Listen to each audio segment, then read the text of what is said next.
Right now, there's clips of Mike Vrabel working with the rookies, and he's putting the pad on. He's kind of getting physical with some of these rookies. Is this normal? Does this happen around the league? And what do you think people in the league think about this? I assume some coaches might see this and say, you know what, I gotta step up kind of my alphaness if I want to be able to hang with Mike Vrabel this year.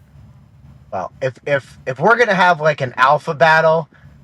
There's Vrabel. I mean, there's a couple. You got Campbell. You got Tomlin. I mean, there's a lot of ways to win. But different style. Different style. But D'Amico was a badass player. I mean, it's a long time ago, so people don't probably remember. He was a. I bet D'Amico was studding a little bit. Yeah, at practice. He's in the trenches, definitely for sure. MCDC's doing up downs with him. You know, so I wonder if he's doing that drill right there is a punt protection drill too. So that is for the first time. All right. For the first time in these guys' careers ever in football. Everywhere they have been the superstar on their football team. So playing on special teams has never, ever been something where they've been broached. Now, there are college coaches who have started putting their starters on special teams because of this reason right here. So these guys who have always been the studs are basically depending upon playing special teams for their future of football. Like if you can't block for a punt happening here, you're probably not going to make the team. That guy's probably been the best player on his team, both sides of the football, for like his entire life. And now it's like, hey, if you can't, so you got to go backwards down a straight line, and then you got to stop, throw, and then you got to run 60-yard sprint. Is what we need for you. 60-yard sprint down the field, and then you got to tackle somebody. Lane integrity. Have it. You can't get out of this lane either. And if you give up a punt block in preseason, you're gone.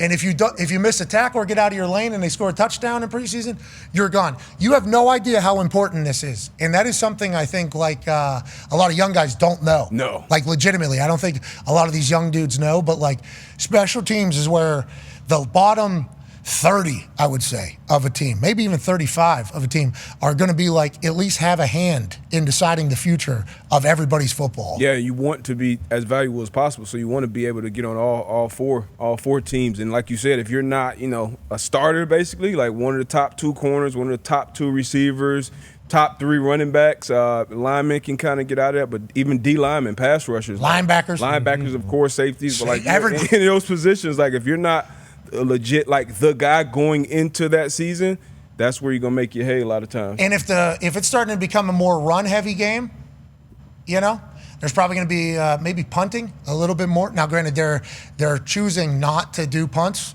on a regular basis, which I don't love. But I think if scores, are going to be what they're going to be potentially, which is a little bit more mid-range as opposed to like huge scores, possessions are going to matter. You give up a block punt, a lot of these coaches feel like you are a detriment to the team. Can't have it happen. So I love that Vrabes is in there trying to feel these guys. Yeah. I love that he's like trying to feel it. The conversation was about Will Campbell.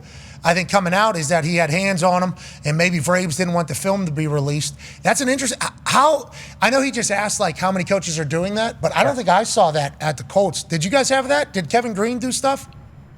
KG was not scared to throw his head in there without a pad on for sure. But no, you don't see this very often because if you're a player, and even like if I'm a player and I see a coach put a pad on, like that's going to be one of my best strikes ever when I'm getting out on that punt rep right there. Like I'm going to punch him so hard, and hopefully he knows like, hey, I'm not going to come back that guy's way. Hey, that's like you're being evaluated right there. Oh yeah, like he can literally feel because Vrabel's been there. I wonder if he thinks like as he's gotten older, he's gotten softer, or if the guy's gotten stronger. Like I wonder at what point he was like, I am like 45 now. Maybe I can. No. So you talked to him at Tahoe. He doesn't have that. You say he doesn't have that? I'm sure Vrabel still feels really good about taking anybody on out there. At Tahoe, you talked to him about, guys on the Titans. Oh, yeah, about guys he wouldn't fight. Yes. And he said it was the D lineman, I forget his name. Just Jeffrey Simmons. Jeffrey Simmons. Junkyard and maybe one other guy. And that's because he's literally felt every single guy. He's gotten in there and been like, yup, can beat him up. Yup, can beat him up. And then he got to Jeffrey Simmons and it was like, whoa. This guy's got me. All right, this guy's got me. He should, though. He's down a D tackle there. I love that Vrabes does this. I assume Dan Campbell does. Go ahead, Rap. I'm sorry. No, so I was just thinking, you guys did a great job of explaining the special teams sort of emphasis in New England. Like, if you look at why they were successful, and D-Butt knows this as well as anyone, like, they've always been great basics, fundamentals, great special teams, and, like, the bottom 30 players for years when they were winning, I would put up against anyone in the league. Like that was really where they were so good. Like the fourth linebacker who had to play in like December was always great. And if they're getting back to that, and if Vrabel's getting personally involved with making sure that like they're undrafted rookies and those guys are all solid, like that's how this team's going to get better. It really is. Like that's how you do it. Good luck to you, Patriots. Yeah. You got the quarterback. I'm ready for the schedule release. You got the A quarterback. lot of favorable matchups. Wednesday night could be a great night for the Patriots. Tomorrow, NFL schedule release eve, where obviously you celebrate by Putting milk and cookies out. No, we Mike told you North? that's Santa Claus. Christmas. Beef and beer. Beer. Maybe wings. Yeah, definitely. Beer. You have some Jerky. wings. Oh, wings. Yeah, See yourself on a Sunday, you know? And if you're having your last meal before finding out what your Sundays, Mondays, Fridays, Wednesdays, Thursdays, Saturdays Right. could look like in the future.